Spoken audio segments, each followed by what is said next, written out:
El siguiente espacio en el Cubo es un aporte a la comunidad del Departamento de Estudios Históricos del Ejército y del Instituto de Historia y Cultura Militar del Uruguay, Coronel Rolando Laguarda Trías.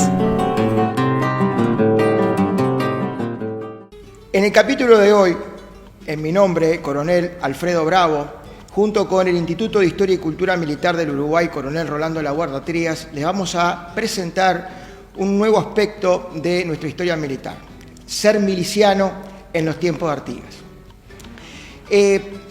Toda la población de la banda oriental debía integrar las milicias en forma obligatoria. Recordemos que esa eterna guerra en nuestra amplia frontera hispánica, por un lado contra los malhechores y malones, contra los portugueses y sus indios aliados, y contra los ingleses, sumado a un aspecto que era la falta de tropa veterana, profesional, hacía que el miliciano fuera citado permanentemente. Y estos aspectos configuraron una característica muy especial en ellos. Por supuesto que las exigencias del servicio, esta permanente ausencia de sus labores cotidianas, hacía del miliciano que rechazara y que muchas veces se dudara de la calidad de esa tropa miliciana. Por tal motivo debemos entender cómo se vivía en aquellos tiempos de 1811, antes de 1811.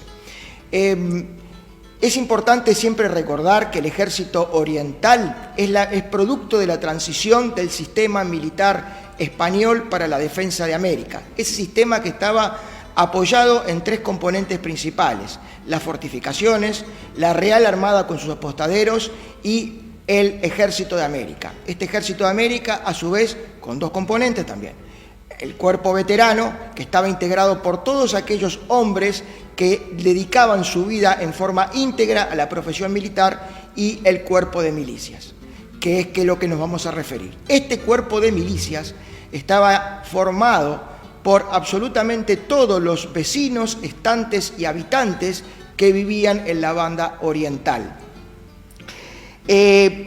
Incluía blancos, indios, esclavos libertos, no importando su origen o su profesión. Había hacendados, comerciantes, peones, etc. A partir de los 14, 15 o 16 años, depende de las épocas, hasta los 45, y eso conformaba lo que se denominaban las milicias activas. Entre 45 y 60 años pasaban a ser la reserva pasiva, que eran convocados en extremas circunstancias. Asimismo, ¿quién estaba exento de este servicio? Bueno, estaban exentos las profesiones de abogado, escribano, médico, cirujano, maestro de primeras letras. Incluso aquellos hijos únicos de madres viudas, de padres sexagenarios, aquellos que tenían a cargo hermanas huérfanas, doncellas o menores de 10 años. Es importante entender la figura del gaucho. El gaucho en estos tiempos no es lo que hoy consideramos, sino que era una figura que estaba al margen, normalmente al margen de la ley, era una figura que no reconocía la autoridad, era una figura que no tenía un sentido de pertenencia. Es más, Artigas en sus escritos habla de paisanos y no de gauchos.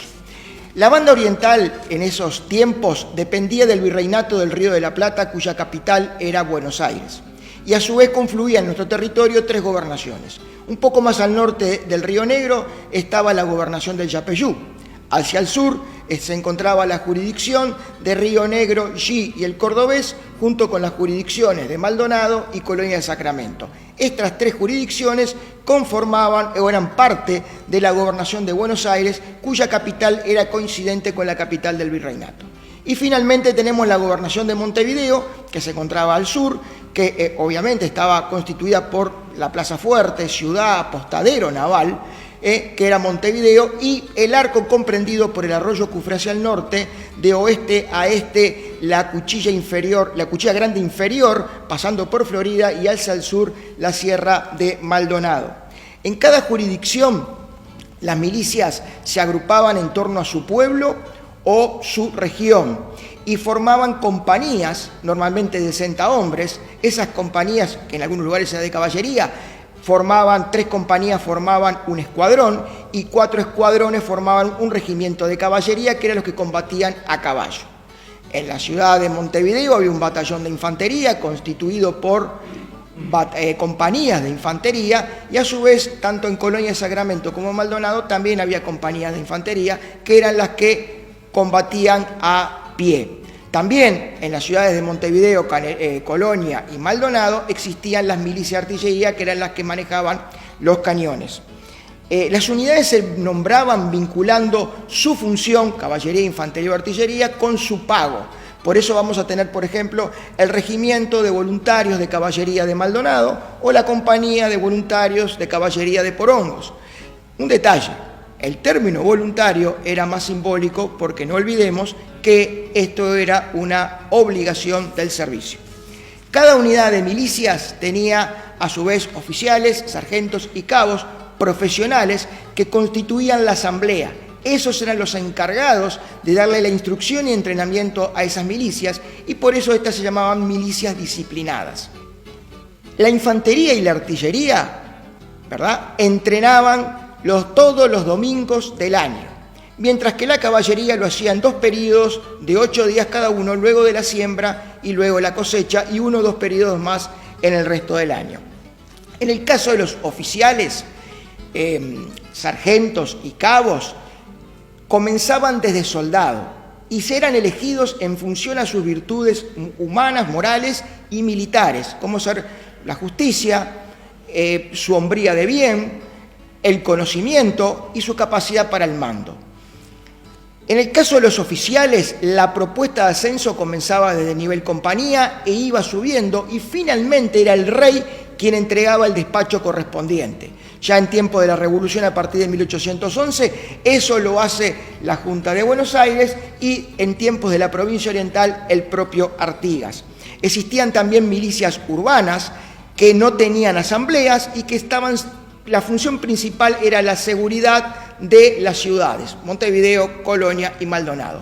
Para que entendamos la dimensión del involucramiento de esta gente, de las milicias, pensemos que durante las invasiones inglesas, por reglamento, llegaron a haber 4.000 efectivos de las milicias disciplinadas, sumado a los 3.700 de las milicias urbanas, totalizando 3.700, constituyendo el 17% del total de la población de la banda oriental. Si lo llevamos a los guarismos de ahora, estaríamos hablando de aproximadamente 600.000 hombres que integraron las milicias en esos tiempos.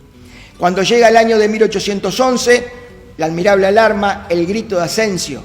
Bien, no surge un ejército espontáneamente de un día para el otro, sino que se activa un sistema militar imperante. Algunos apoyarán a la Junta de Buenos Aires, otros al Consejo de Regencia en España, pero cada uno va a acudir y luchar por lo que cree.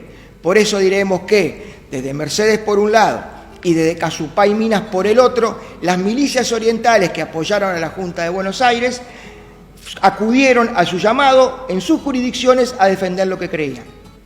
Para ir finalizando, entre 1815 y 1820, durante el gobierno de la provincia oriental bajo el mandato de Artigas, el Estado o el territorio se reorganiza las jurisdicciones se reorganizan en departamentos, y en estos departamentos se aplica el mismo sistema de milicias obligatorias para la defensa de la patria conjuntamente con la tropa veterana.